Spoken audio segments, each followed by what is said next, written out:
When I was a child, one of my favorite stories was the story of Adam and Eve. I would hear how Adam was created and how God felt it was not good for man to be alone, so he created woman. And they were supposed to live happily ever after in the lovely Garden of Eden.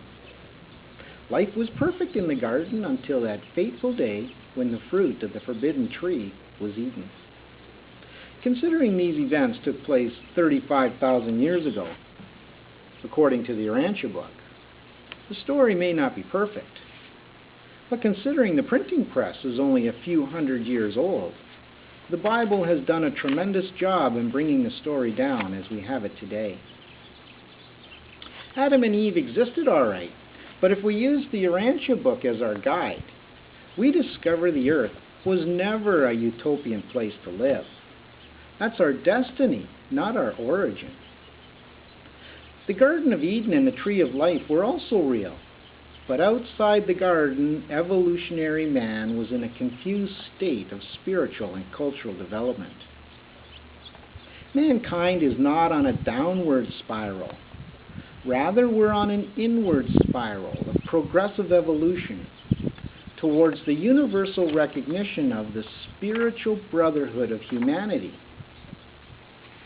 Adam and Eve were not the first human beings to inhabit Earth, or Urantia, as we're known in the Urantia Book. The Bible confirms Adam and Eve were not the first human beings with the story of Cain going into the land of Nod after he slew his younger brother Abel. The Urantia Book teaches Adam and Eve came to our world from the mansion worlds, the same mansion worlds Jesus speaks of in the Bible. When they arrived, they were materialized, the same way Melchizedek was materialized. If you remember in the Bible, Melchizedek was without father and without mother. The Urantia Book, we learn, all evolutionary worlds, and there are millions of them in the vast universes of space. The Urantia Book teaches all evolutionary worlds are destined to receive biologic uplifters like Adam and Eve upon reaching the apex of their biologic evolution. And our world Urantia was no exception.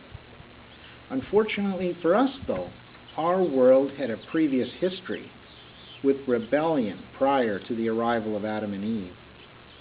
Our spiritual and cultural evolution was severely handicapped by Satan and the Lucifer rebellion over 165,000 years before the arrival of Adam and Eve. Even though our spiritual and cultural evolution was severely handicapped by the rebellion, our biologic evolution continued on. And when we reached the apex, about 35,000 years ago, Adam and Eve arrived as our biologic uplifters and as teachers of spiritual truth.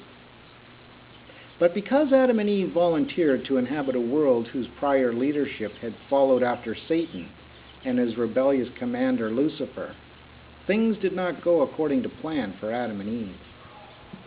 According to the Urantia Book, it is the role of the violet race, to which Adam and Eve belonged, to increase their physical numbers on the planet to a minimum of 500,000 before beginning to introduce their genes to the surrounding races of people. It is also the role of the biologic uplifters to expand the knowledge of the universal Father and universe affairs. It was not the forbidden fruit of the tree that resulted in our current confused state of being. Rather, it was the premature introduction of genes with the conception of Cain that effectively aborted the plans of Adam and Eve and hence the fate of our planet. This departure from their instructions caused the removal of the tree of life, which resulted in the eventual death of Adam and Eve, once again leaving our planet without any visible representation of the universal Father. Considering these events took place 35,000 years ago, the Bible should be very proud to have preserved as much of the story as it did.